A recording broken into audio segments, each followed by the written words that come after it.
kick off the official part of our meeting today. I won't call it a class, but we'll call it a panel session and a meeting because that's what it is. And so again, I want to thank the students who are up and part of the Career Day activities. As you know, this is a panel that will take a look at the field of finance. In addition to talking about the academic availabilities in the field of finance, we're here today so that students gain an appreciation of what it means to earn a finance degree. To that end, we're going to have an opportunity for the panel to talk about their various roles in the business community, and in particular as it relates to the finance function of the firm. We're very fortunate to have some really good depth among the panelists that will give students an opportunity to see the breadth of the finance function. So we will have an opportunity to hear today from Mark McGivney. As you can see from the slide that's on the screen, he's the CFO at Marsh & McLennan. The corporate point of view will come into very clear focus when Mark has an opportunity to address you as part of the panel. Secondly, we're going to have an opportunity to spin that to the other side of finance. And Ken Gamboni is, well, it depends on which continent you're on, Gambone or Gamboni. And some of you know I've taught in Italy, so I prefer to say Gamboni. But nevertheless, Ken will have an opportunity to talk to us from the securities point of view. And as we take a look at the breadth of finance, you begin to ask, well, how do I enter this field? And are you fortunate today? Because we have a fairly recent graduate who has been an outstanding student here in the past and is now actively engaged out in the business community through one of the corporations many of you know, and that is CVS, working for CVS Health, serving in the role of senior financial analyst, and that person is Lauren Smith. So Lauren will tell you, yes, it's possible to go from your seat in Ballantyne Hall or one of our classrooms on campus and find that path that on one hand, Mark is taking into corporate and senior management, and on the other hand, the path Ken has chosen, which has kept him in the security side of the industry as a whole. So our goal here today will certainly be achieved, and that's to help each and every one of you students find a roadmap, and a way in to finance. Okay, with that said, we have a format that we'd like to follow today. And so we're going to take this approach. We're going to allow the panelists to speak to you, and they will take 15 or 20 minutes or so, but about 15, which will, with the three panelists, take us to about 40, 45 minutes of presentation so they can talk about the things that they do, how they left URI and reached the lofty positions that they all hold out in industry today. Now, you will have questions that come up along the way. So we're going to ask you to enter your questions into the chat box. You can, most of you know by now where to find all of these things in Zoom, but it's right at the bottom of your screen. And that will bring into focus a person that some of you will get to know very intimately, particularly if you choose to go on into graduate study at the University of Rhode Island, and that is Lisa Lancelotta. So Lisa is a long time, I shouldn't say that. She's been a very steady member of the College of Business. If I say long, then you start attaching years and age. We don't want to go there. But we just want to let you know that Lisa is there. She is the director of our graduate programs, and particularly the MBA program.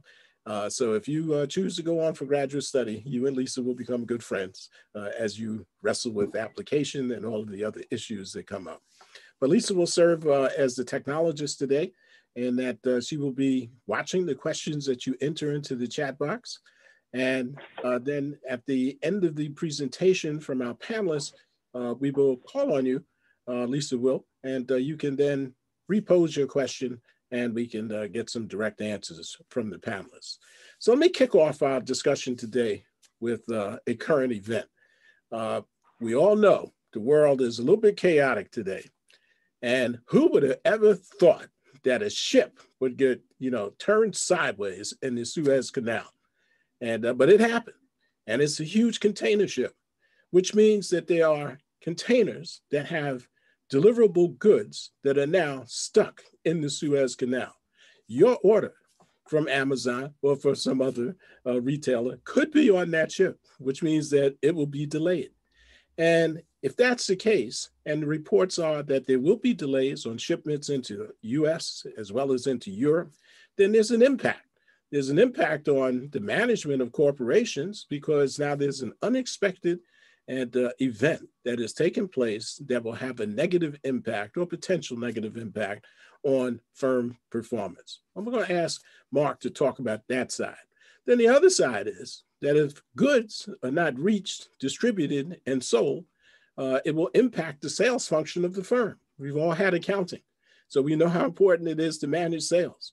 And if sales are not managed, then revenues are impacted. So if that's the case, then we'd like to know from Ken, what happens in markets when in fact sales are depressed and don't come to fruition?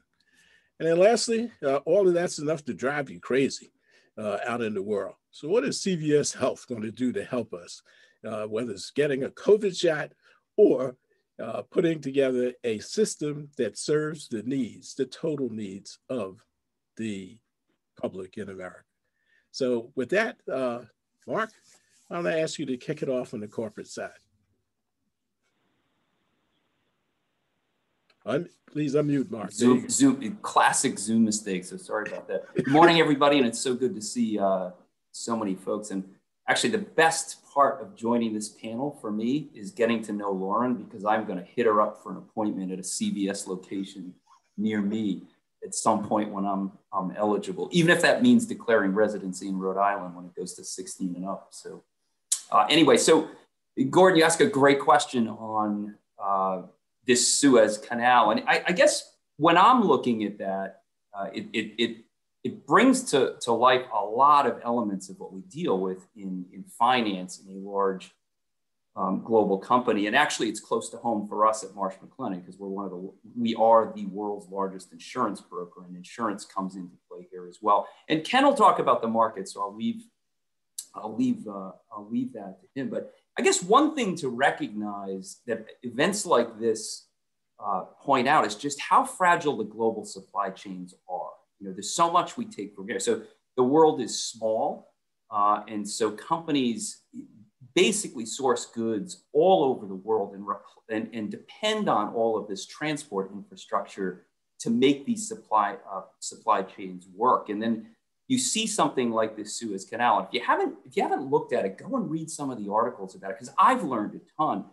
And it's one thing when something like this happens, you realize how fragile these supply chains are. And so the Suez Canal, it's over 100 miles long. I always just thought of it as this, like the Cape Cod Canal or something, whatever, ships move through. It's, as I said, over 100 miles long, and in some places so narrow that only one ship can get through in one direction. And when you see now, after a couple of days, the number of ships piling up and piling up and piling up, it's really going to disrupt transport. And so that's just something as a business leader, you have to make sure your business is resilient and that you've got plans to manage through disruptions like this. And I guess to bring it home to our company, so we are very involved in insurance, and there are products like giving companies protection against business interruption, supply chain type disruptions, as well as marine cargo, because there could be losses depending on how long these ships are out there. So I'll probably pause there, but it's a very topical, day in the life type of event for a lot of companies that operate globally. All right. I won't ask you students to answer this question, but you should think about it because Mark laid out a good one. Do you really know what the Suez Canal represents? Its shipping function, or the function of allowing ships to get through, how it reduces time of getting ships to market, and the length. More importantly, go back and look at the history and see what it took to build the Suez Canal. And interesting. But let's see at the other side of this. And Ken, we're going to come to you and ask about markets. Sure. And can you hear me okay? Yeah, well, you're fine. Okay, good. That's always a good start. So thanks again for having me here. I graduated in 1988. I've worked at a broker-dealer since the day I graduated. And that's kind of a different distinction. I mean, there's finance functions in every company that exists, from a small 5 and 10 store to a large corporation. I work at TD Securities right now, which is a broker-dealer. You probably are very familiar with TD Bank, and you see them on the corners in Rhode Island. I work at the broker-dealer. So we're both owned by the same parent corporation, but it's just an important distinction because one is not legally allowed to help the other. There are a lot of compliance reasons around that. I think Professor Dash asks a really interesting question about supply chain. And there's a lot of different ways to answer that. I'll take the tack that relates to what I do. So I work in municipal finance, and in municipal finance that exists, it's a department that exists in what's just called the fixed income division. And that would be all types of bonds, corporates, mortgages, agencies, governments, and municipal bonds. One of my clients happens to be the Port of Los Angeles, which is the largest port authority in the entire country. So when supply chain gets disrupted, the port has to start drawing on commercial paper because they don't have enough cash, because it's interrupting their cash flow, because they have, it's a really pretty cool thing to see. They have screens set up with ships coming in from all over the world, and they know exactly when they're going to dock, and they're going to pay fees to unload that cargo. And so it's not only disrupting supply chain if you order something on Amazon, but it's impacting the municipality of Los Angeles and the entire economy in LA, because the ships that they are expecting to come in aren't coming in when they expect them anymore. And there will be a glut of ships that all show up at the same time, inevitably, when this clears up. So it's kind of an interesting municipal twist to this, the way it affects different clients that I deal with around the country, and the way that they try to mitigate a lot of that financial concern so that they can kind of smooth out those bumps that inevitably show up. There's always something that happens with these different, very large port authorities. Thank you. One thing I should have encouraged was for each of our panelists to identify the year in which they graduated. Mark, why don't you just tell students, I think it was 87 in your case? Or? It's actually 89. Don't 89. Make me any older than I'm sorry. I'm the old guy. But and one thing I want to emphasize to everybody sitting out there, so I'm the CFO of this big public company today. But if you know what a CFO is when you're sitting in your chair today, you're a step ahead of where I was when I sat in your chairs. And I think that's an important thing for you to recognize about all of us, that we were exactly where you were, and in my case, 30 years ago or something like that. So nice, as I said, nice to be here. Okay, so we got Mark in 89. We have Ken in 88. So now let's turn to the impact of health and actually the management of health related to the finance function of individuals as well as firms, from someone who may be a little bit more recent in their graduation year than 88 or 89. Let me introduce Lauren Smith to you, class, students. Hello, I'm Lauren Smith. I graduated in 2016 with my bachelor's, and I worked actually for Johnson & Johnson, so another healthcare company, for a year in a leadership development program. And then I returned to URI. I wanted to get my certified public accountant license. So I went and I got my master's in accounting and graduated in 2018. And now I'm working at CVS Health on their brand gross margin for retail pharmacy. So I'm actually dealing with the COVID-19 vaccine. So I see the data that comes in for we get the sales and scripts for that data. I wish I was able to bring people along and get them vaccinated. Unfortunately, that's not in my wheelhouse right now. But the good news is that we do get updates, and we are rolling this out to broader populations. And as of, I think last week, we reached 1 million vaccinations in our stores. So that was a huge milestone for us. So, Lauren, I'm sort of going back to the deeper part of my memory, but if I do remember correctly, after you graduated, didn't you go out to the Midwest a little bit reluctantly? What was your path into business and finance? Sure. So I actually moved to New Jersey, right where Rutgers is, and I did internal audit for Johnson & Johnson. So my home base was New Brunswick, but I actually spent the majority of my time out of the country auditing different parts of Johnson & Johnson's family of businesses. So I did consumer products like Aveeno. I looked at their medical devices, and I audited things like inventory and user access, and I was able to do that in Sweden, Tokyo, Toronto, Quebec, and then some local things as well, and Dubai. So that was a really wonderful experience to meet people from all over the world, and I was able to interact with actually executives, because that's who I was delivering the final report to. So that was a great experience right out of college.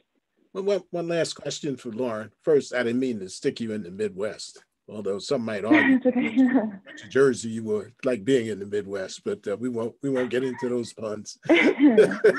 But two things come to mind as you were speaking. As I look at the young audience, they can look at Ken, they can look at Mark and say, somehow their URI degree took them a long way in life.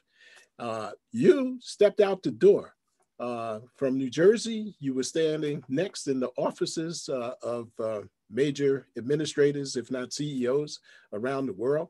Were you prepared when you left URI? And how did you feel about the competition you encountered from other universities around the world? So I think my work ethic and my relationships that I built at URI prepared me. I think especially the professors who had experience in the business world, and I was able to learn from them a little bit about that transition. I leveraged that. I also maintained my relationships with professors at the university so that I could go to them for advice when things seemed a little bit uncertain to me. But my approach to life is kind of just to go out there and be open to asking questions. I think is the best way to really advance yourself. So I believe in myself, and that's how I have been able to succeed.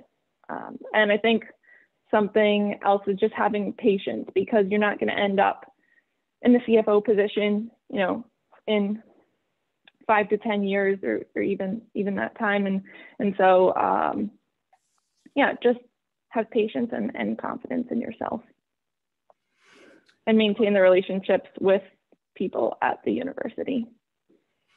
Now, in fairness to the students, I should tell you that Lauren was very close to a professor, accounting professor, who has since departed the University of Rhode Island, but that individual is now a dean at a university in New Jersey. So we don't make too many puns about New Jersey, because she's still a good friend of ours. But it points up an important point. It brings to the forefront an important point I want to make. Students, you always ask about internships and if, I need one, and how important it is to getting a job.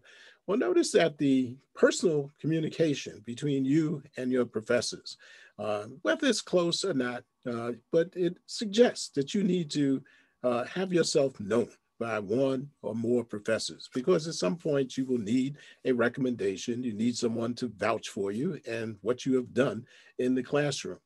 So now that we've heard Lauren's point of view and how she was able to pivot from the URI classroom into her very young but very successful career, let's go back to our other panelists who graduated a few years earlier than Lauren. And let's start with Mark. Mark, how do you decide when these resumes come across your desk, who's going to get the interview and sort of gain entry into the corporate structure? You need to unmute, Mark. Yeah, terrible. Well, I think a lot of the things that Lauren hit on, and I'll just give you a little bit of my experience. So I was an accounting undergrad at URI, and just as Lauren said, and you mentioned, Gordon, URI gives you a terrific preparation. Terrific. So I was able to get a job with Price Waterhouse, it was the big 8 at the time. Now the big 4. And that was a great start to my career. But how do you distinguish yourself as an undergrad to get one of those jobs? Well, just as Lauren did, you become that interested student, and the professors respond to those interested students, not only doing well. And I got my first internship by asking, there's Professor Spencer Martin at the time. He and I hit it off. I asked him, and I got a phone call from someone. I did an internship in Newport one summer in an accounting organization. That led to a better internship the next summer, again through Spencer's connections. Because the professors would get calls from people saying, hey, you got a good student, I need someone for the summer. Okay, so just be that interested student. And we as employers, when we're evaluating people, even in the early stages, it's who's that interested student? Who's that motivated, ambitious person? So it's not only trying to distinguish yourself academically, but did you do internships? What's the fullness of your experience in your life? And then as you're hiring more and more senior people, you want to see that track record of progression, success, and it goes from there. And a lot of times I'm asked, well, how did you get to where you get to? And the very simple answer is, at this point, 30 years of very hard work, and there's no substitute that. And Lauren put it very well. There's an element of patience.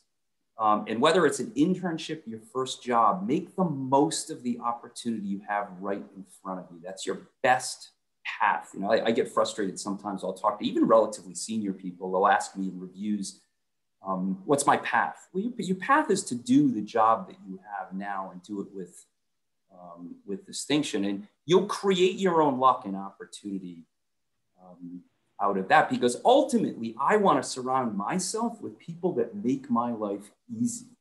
Who are the people when something blows up on a Saturday morning, I know I can call and I know that they'll work with me and deliver. So I'll stop there, Gordon. That's wonderful, Mark. It's as you listen to these experience, I won't say life experience, because these are still young people compared when I think of my life and my career, even though they've been out for a while. But these are excellent, concepts, recommendations, and pieces of advice students need to think about. Now I'm going to spin over to Ken, but let me sort of set this up, Ken. In the courses that I teach, which are mainly today derivatives analysis, securities and risk management, in that course, the students get excited about, okay, we can, do all these great things with options and futures and other derivatives. And they want to spin directly from the classroom into a high-level analytical position out in the market somewhere. And if it's not that, then they want to go use their learned knowledge from our securities analysis class, more commonly known as RAM Fund, where they actually manage real dollars. And it's like, if I did it in, Ballantine Hall in URI, then I should be ready to handle $1 billion account walking out the door. So Ken, let me just set it up. Is that what happens when students come to you looking for entree into the field? Every time, Gordon. No, I can't echo Mark's comments enough that it takes a lot of hard work. First one in, last one out, trying to impress people along the way. That was my experience, at least. I mean, I graduated and took a job at Solomon Brothers, which many of you may know or may not know, but was one of kind of the fabled firm in the industry for a long time. And it was intimidating. They did not recruit from University of Rhode Island. In fact, they only recruited from Ivy League schools when I was there. The only way to get a job there was to get a trade support job and beg for it. And, you know, that's what I did. And I got a job in trade support. I thought I was intrigued at URI with the options market. I thought I wanted to work in options. Took a job in option support trading, hated it, but worked really hard and found a job in the fixed income division. I never thought I hated bond math when I was in college, and find myself working in bonds all of a sudden because I was interested in it, found an opportunity there, and that kind of put me on a trajectory for my career. But, you know, it all came down to people that I had worked with supporting me along the way. And I think that echoes what Lauren and Mark have both said. And sometimes it's not even as much as what they say as what they don't say when people support you. Because now I get calls all the time from junior people that I've hired over the years looking for a job at another firm, and they use me as a reference. And you know, the other way around, when I'm hiring people, I'll call their references. And if that person doesn't answer enthusiastically quickly, that's as bad as them saying something bad. So they don't have to say anything bad about you. But if I just pause when they ask me about, you know, how's Lauren as an employee, and I'm like, oh, they're not going to take that too well. So you better leave everybody you work with feeling like you are an enthusiastic employee that, you know, makes the whole team better. Somebody that's going to be additive to the entire team, not just their job, but everyone around them. And those are the kinds of people that I like to bring in. And I'll take the hard worker over the Ivy League grad most of the time. That's just the way I grew up in the industry. So I feel like, you know, that's how I find successful people. And, you know, I recruit from, you know, a variety of schools. In fact, we've expanded our search, but, you know, I work at a smaller firm now, but it's the same concept. And you'll be surprised, you get into an industry and it feels like it's enormous and nobody knows anyone. And after a few years, you realize that the industry becomes very small and everybody does know everyone. So it's your reputation, and your reputation is being built the day you graduate and you start working there. So you want to leave a positive trail behind you along the way. So students, I'm going to take a minute and show you how I will use networking in a situation like this. Ken, do you know for Refinitiv that in fact my wife's firm manages the municipal bond database for the firm? We apply neural networks to valuation. And what that means is you and I need to talk because the next paper I write in municipal finance, you need to be on that paper. And some other we're a subscriber. Yeah, so you see some networking taking place. And then, of course, off screen, and later he and I will connect and talk about how we might be able to build a future together in that regard. But let me spin that to technology. You heard me mention analysis, neural networks. Let's just broaden that a little bit and ask about technology.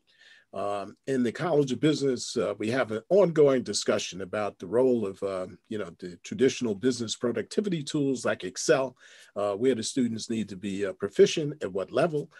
Do we need to bring in AI? We know it's important today, but where does it spin into the field?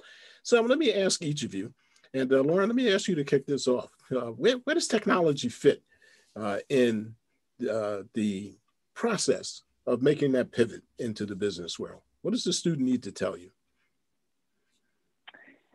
I would say very strong Excel skills, which a great way to develop that would be through an internship, through application. I took a couple Excel courses in my master's program for accounting. However, I think that I'm not sure what the curriculum is like now, but having the skills like being able to create a pivot table and VLOOKUP functions, you really develop that through application.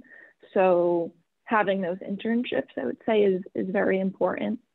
that's the extent of technology that I use. I use like Alteryx and SAP for our enterprise reporting platform. But that's my world. And yeah, so Excel, I would say is Mark, you want to amplify that at all? Yeah, I think I guess I would offer advice in two ways. So I think as you're building your skills to enter the workforce, clearly try to be as proficient as you can in the basic tools that we use in a company. So yes, Excel, PowerPoint, those kinds of things, but also Office 365, Teams, and some of these new collaboration platforms. Try to familiarize you. It just gives you a leg up when you enter a company, and every company is using these things. But the other thing I would suggest, and it's back to being an interested student, it's something that I am having to experiment with myself. The world of technology, whether it's artificial intelligence, robotic process automation, which is nothing more than Uber macros to automate processes, natural language processing. As a person that oversees a global finance organization that's like 2,800 people around the world, I have to think about keeping my function at pace with the times. And you can imagine what our general ledger and financial reporting infrastructure involves from a technology perspective. But I have to be mindful of what will finance look like a decade from now. And so the vision I have, and these are things we're working on within the company, I believe I'll have half the staff that I do around the world. I'll be much more highly automated, will be more insightful. There are concepts like continuous close, where right now the closing of the books in a company is a batch process, I will say largely, but this will happen constantly, and that'll give us constant refreshes of our forecast almost minute to minute. Okay, so that's great.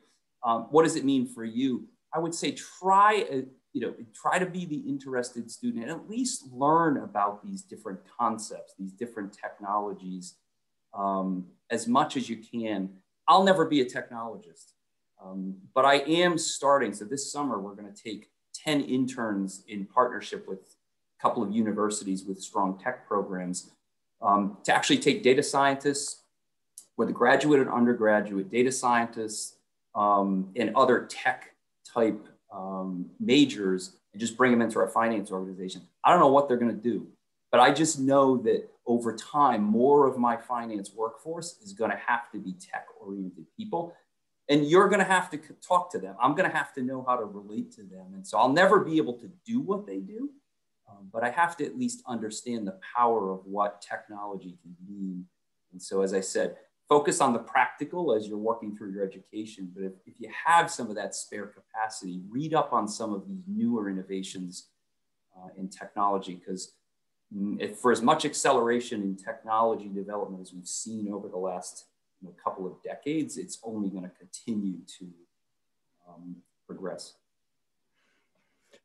Ken, before we leave this topic of technology, let me just ask, you sort of introduced it when you talked about the screens and the ships and the location and the movement of goods via the world's oceans and seaways out in the port of Los Angeles. How does that impact the technology of that? How does that impact, if it does at all, the municipal bond market, which is a little bit opaque and a little bit behind the times in some areas? So how do you mesh with this technology that's being used by your customer base?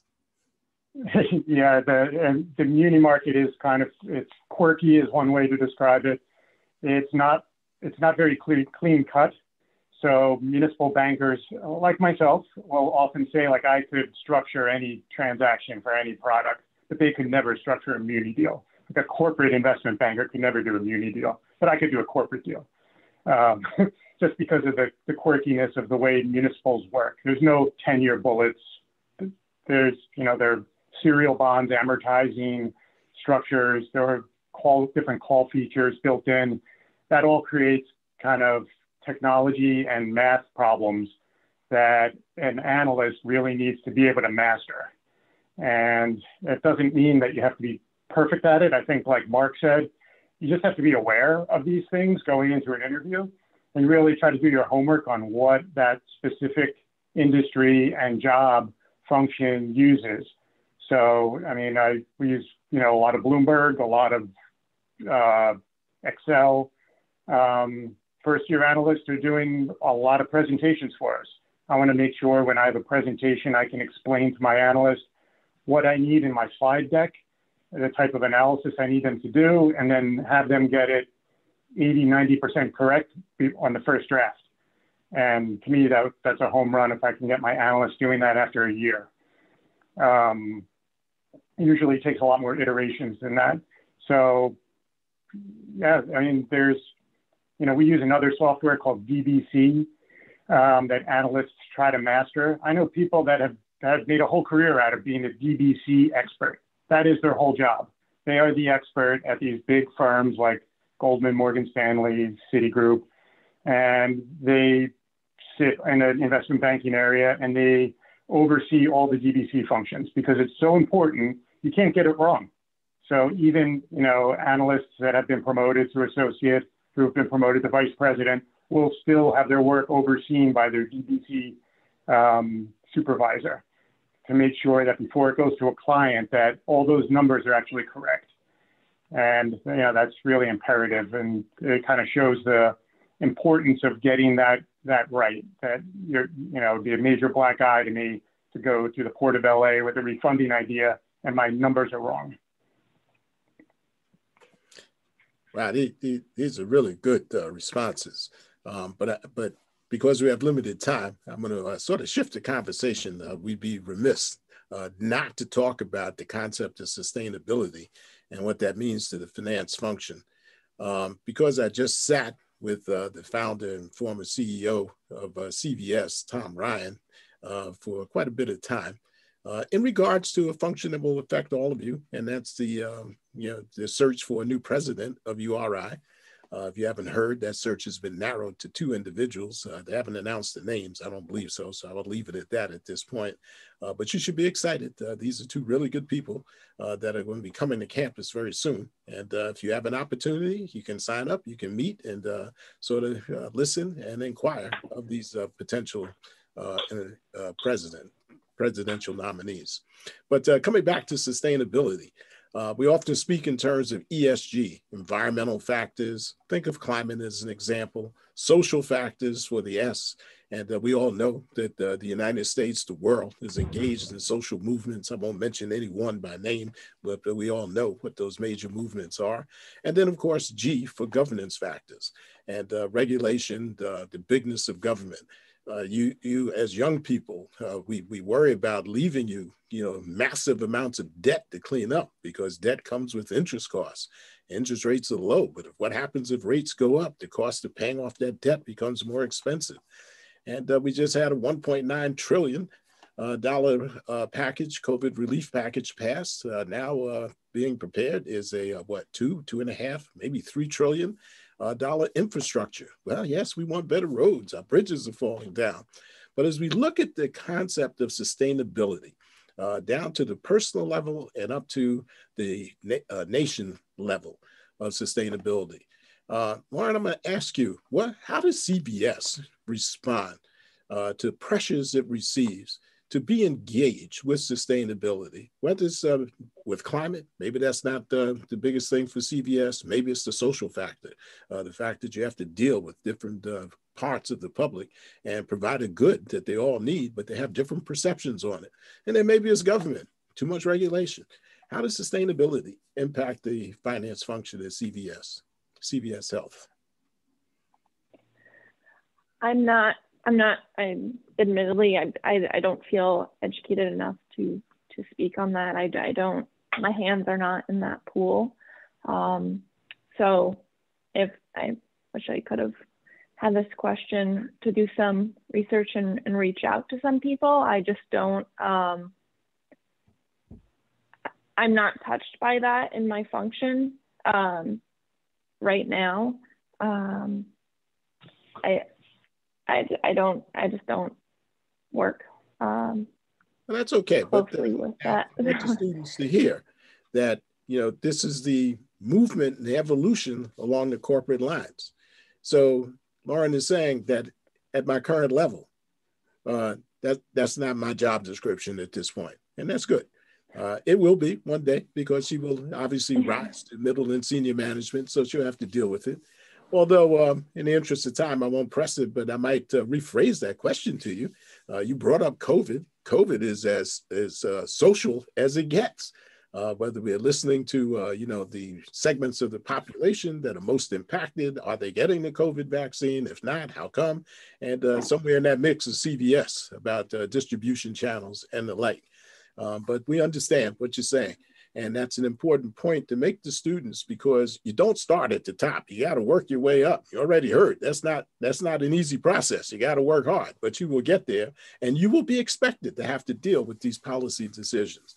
But let me, spin again. We'll take the traditional route. Mark, does sustainability impact your function? And if so, how? It absolutely does. For us as a company, so we're Marsh McLennan. We've got 4 primary businesses.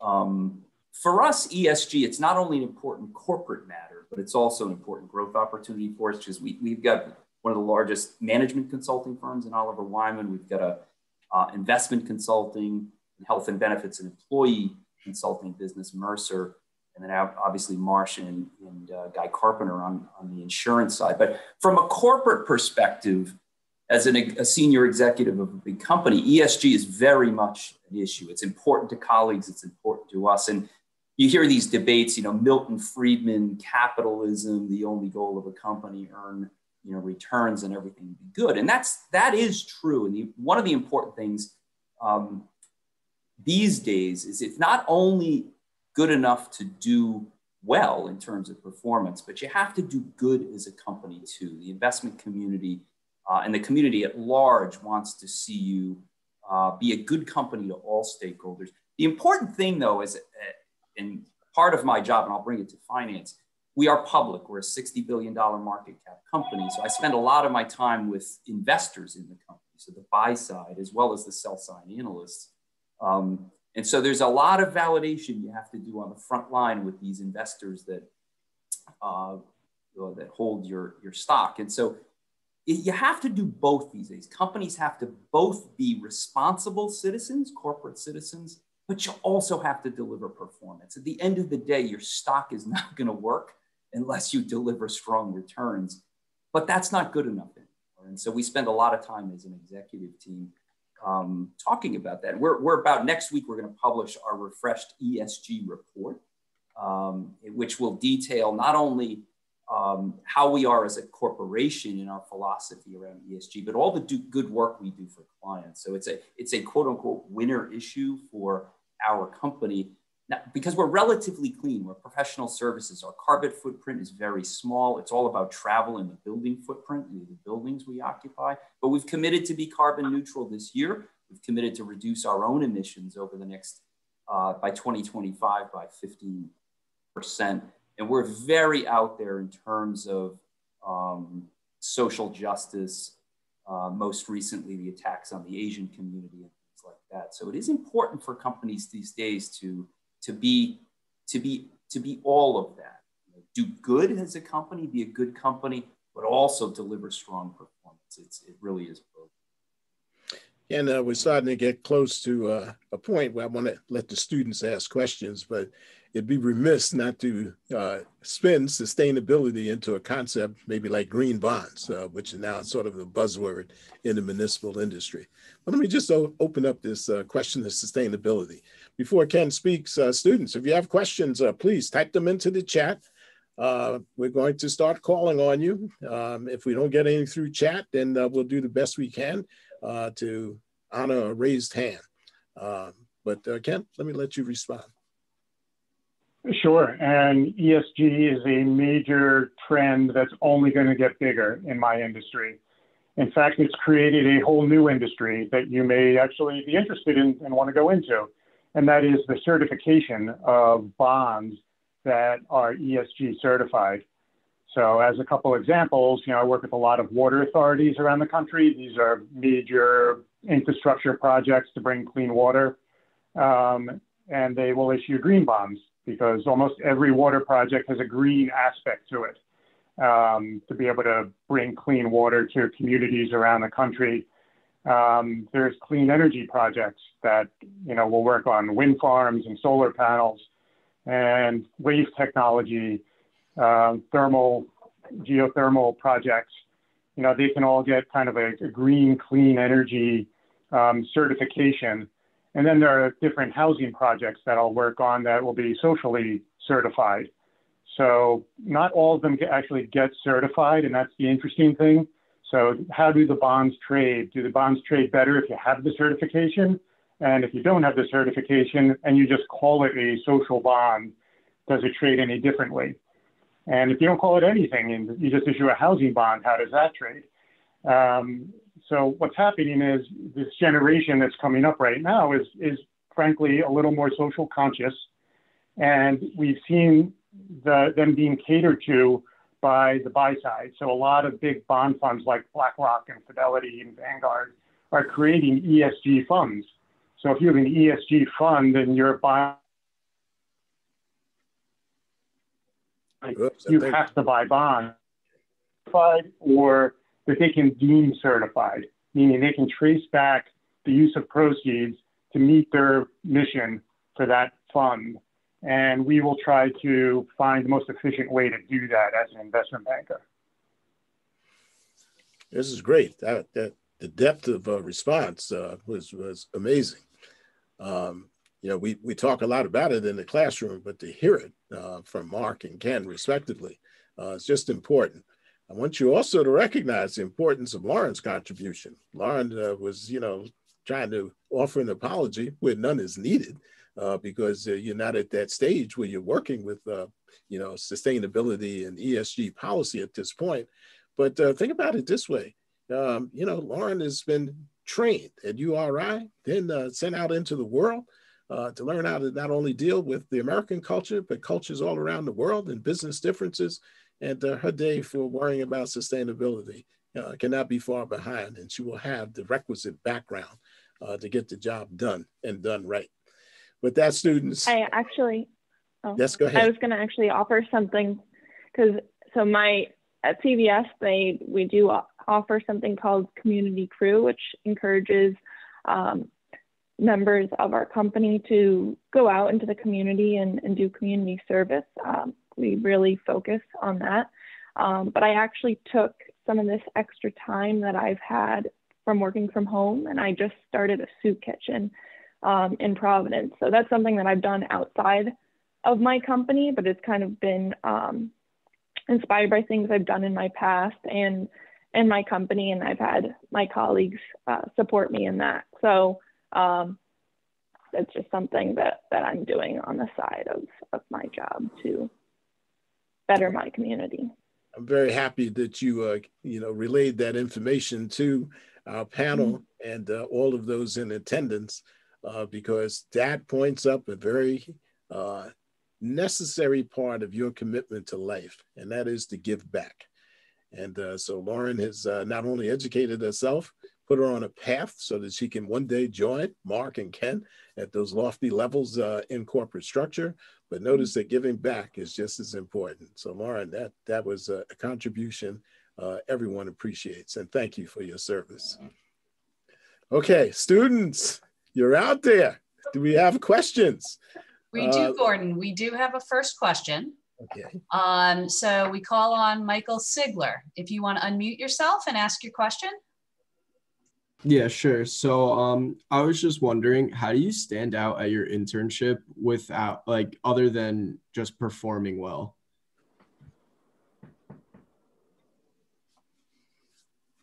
Panel, jump in. So Michael, great question. And I'll give you some advice what not to do from my experiences with internships. And part of it is don't worry if you make mistakes, because things have a way of working out. But make the most of the opportunity you have. Shine your shoes. Get there early. Stay late. ask what more you can do. Just make the most of that 10 weeks. I know it's the summertime and all of that, but just do the best with the opportunity you have. One thing to recognize about an internship, and I struggled with this, is there can be downtime. I mean, it's hard sometimes to keep an intern busy all the time. And so don't worry about that. Make the most of the downtime you have. So you have access to a computer instead of, playing video games in the downtime during the day. Read up on the company, just make the most of the time that you're there, and things not to do with your downtime. So I had an internship, as I mentioned, in Newport one summer, and there was some downtime. So one day I was really bored, and I was sitting at a desk, I tied together all this woman's paper clips. And that was not a good idea. That did not make me intern of the month in that experience. We didn't have an internet back then, so I could have done research on the company. I guess that'll be my excuse, but just make the most of it. Ken? Yeah, I would say just make sure you ask a lot of questions. Try to, ask to sit with people and just watch what they do and ask them what they're doing and if they could explain it. We rotate a lot of our summer interns around and try to find out where they're most interested. And, we kind of do a comparison at the end of their term where, they'll say 3 areas they're interested in. And then out of the 12 that they rotated through, we'll say, who are the interns you like the best, and see if there's actually a match. And that's how we would determine if we wanted to bring someone back or not. So just, asking questions, being genuinely inquisitive, and let your personality shine. At the end of the day, I want to put my analysts that we hire full-time in, and they usually come from a program from the summer, by the way. I want to put them in front of clients where they're going to connect with the client. So I want to hear that they opened a soup kitchen in their part-time. I want to hear that they enjoy running or cycling and can weave that into a conversation, because these are, you're a real person and you're speaking to other people.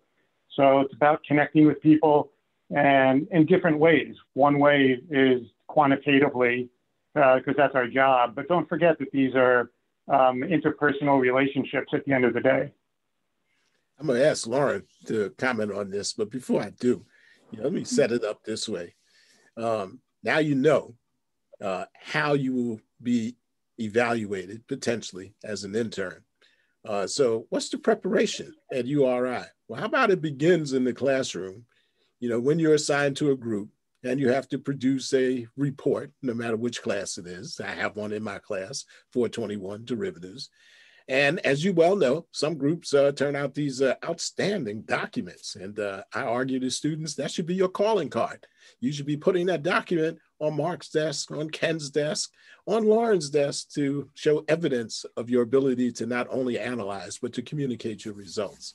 So, when you look around your classroom, you say, who did that report? And well, the answer is a person like Lauren. Lauren, go ahead. Tell us, she's a ringer. Be careful. That's your competition. I would say, so I came into the College of Business, I was actually pretty shy, but I learned quickly. I came into my own in the College of Business because I learned that if I was quiet, I wasn't going to get anywhere. I was one of the few women in finance, and I won't turn in a bad product. So I need to speak up in order to find the people to network with, to learn what I needed to learn to turn in that good product. And I would say that in the internship, asking lots of questions, also taking time, to do a little research on your own before you, ask some of the simpler questions that you could figure out in your downtime. Really taking time to learn the systems when you do have that time to yourself.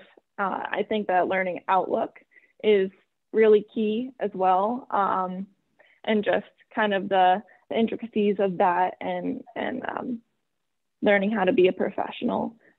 Also, to go back to my point about being shy, take that time to meet different people and set up one-on-ones, and just take take a step out of your comfort zone.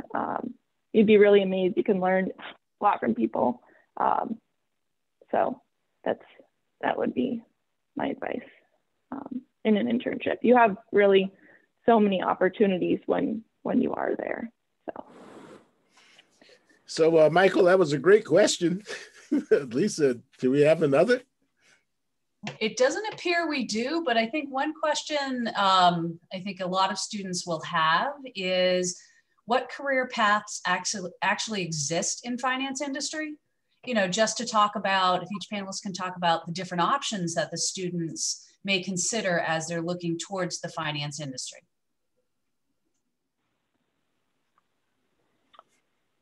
I'm happy to start out on that if you'd like. Please, go ahead. Yeah, so there's a lot of different ways to connect with investment banking and sales and trading to find careers in there. What I tell a lot of people, you know, they say, well, you don't recruit at my school, and I really want to be a municipal bond trader. How do I do that? And I'm like, you know, you make an effort, try to reach out to different firms. There's a chance you may not find that job. So what other ways, what other paths are there to get there? And one of them is working with all the businesses that touch the municipal bond area, or any business that you're looking to get into. And that would be like looking at rating agencies, looking at Refinitiv and some of the technology platforms that they use, and working at those companies. We often hire more senior people that are rating agency experts. So you work at S&P, Moody's, or Fitch. And if you're really good there, every investment bank is trying to recruit you. Trust me, if you're good at it. And they put you through a really rigorous training program. So it's actually a really good background to get. A lot of people don't think of working at like a rating agency if they wanted to be in sales and trading, but very often some of these tangential careers can be really additive to where you want to get to eventually. So there's just different ways to think about it. You know, you could work at a commercial bank and work on products that interact with investment banking products. Well, one example would be like commercial banks provide letters of credit to municipalities. Municipalities will use those letters of credit to secure variable rate debt. And then the variable rate debt gets sold off of our municipal trading desk. And I'm an investment banker, so I would help structure that transaction and work with the commercial bank, work with the rating agency, work with the municipality, and piece it all together. So don't just box yourself in and say, I want to be, you know, a salesperson and only a salesperson, because, you know, if that career path doesn't seem clear at first, there may be other avenues to kind of network your way toward that. We are running desperately close to the time when we must depart to give students a chance to get ready for the next session. But let me ask Lisa, who is sort of keeping reign over our productivity, whether we have any other questions. And if not, then we'll move to a closing comment from our panelists. We don't have any other questions in the chat room right now. Professor Das, can I ask a question real quick from Mark? Yeah, please go ahead. So I just had a question. So your company, you mentioned you guys deal with insurance and management consulting and investing consulting with Mercer. So is Mercer kind of a subsidiary to your company, or how does like that level, those levels of business work and operate? Yeah, so we've got, I can remember being in your shoes and taking business classes and talking about matrix structures in an organization, having no idea what that meant, but now I understand. But anyway, so we're Marsh McLennan. That's our MMC is our ticker symbol. As I said, we're a public company. We have 4 primary businesses, lines of business, if you will, but they're not separate companies. We've evolved as a company where it used to operate more like a conglomerate, where I, as the CFO 25 years ago, would have had very little connection to the CFOs of the businesses. Well, the corporate world has evolved from there. And so we've got these 4 businesses. They have very strong brands, but we are one company, and they focus on their swim lanes. But I run finance for the entirety of the company. So I have parts of my organization that support the businesses, and I do all the accounting for the business. Cool, thank you. All right, great question, Nick. Lauren, I'm going to give you a chance to make a last comment. We're at about a minute to go. We had a good chance to hear from Ken just a minute ago. So if you have any last minute advice that you would like to give to the students who are a little bit closer to you than maybe our other two panelists to help them make that next step, what would it be? Have confidence in yourself. Take a leap. Work really hard, and if you'd like to, I'd be happy to chat with you a one-on-one. I think my LinkedIn was linked on the page, so go ahead, add me, chat me. I can review your resume. We can talk about, you know, before you have an interview, anything. Use me as your resource. I'd be happy to help. Is that cool or what? Get your CV, your resume certified by Lauren, and then approach Mark or Ken and say, I'm Lauren certified. That's a great way to get in. All right, Lisa, is there any last minute item that we need to bring to the panel or to the students? On the chat, I just sent a couple of reminders with links. The next session of panelists will begin at 10 a.m.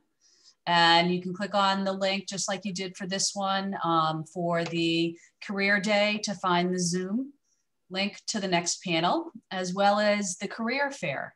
If you haven't registered to attend the career fair, great opportunity, you know, to network like most of these panelists mentioned. It's an important part. So you can go to the career fair link on Handshake, register to attend one of the company, either one-on-ones or some are doing general sessions. And then just a final reminder, URI is offering a climate survey to give your feedback on what's going on at URI currently for you. So we just ask that when you get a chance, if you can please fill that out as well. Well, I don't know about you, and I'm talking to the students, but every time I do one of these, I learn something. So I want to personally say thank you to Mark, Ken, and Lauren for giving up of their time, coming back to the university to help you, the students, gain a perspective that you may not have had before today's presentation, because it's all about networking. It's all about keeping the chain going.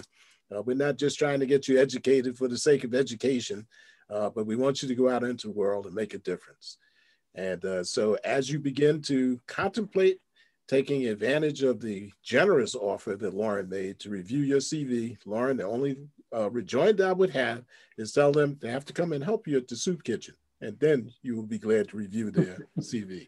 All right, with that, unless there's any additional comment from the audience or the panel, I want to thank everyone for being present today. Finance majors, many of you I recognize by name. I don't get to see everyone's face anymore because of our Zoom class, but it's nice to know that you're here, bright and early, ready to go, and representing, all right? That's what it's all about. We are the world's leaders, and we're doing the right thing by being here. Thank you all. Thank you, Gordon. All right, Mark. Thank you. And I'll be back to you, don't worry. Lauren. Okay. Yeah, I'm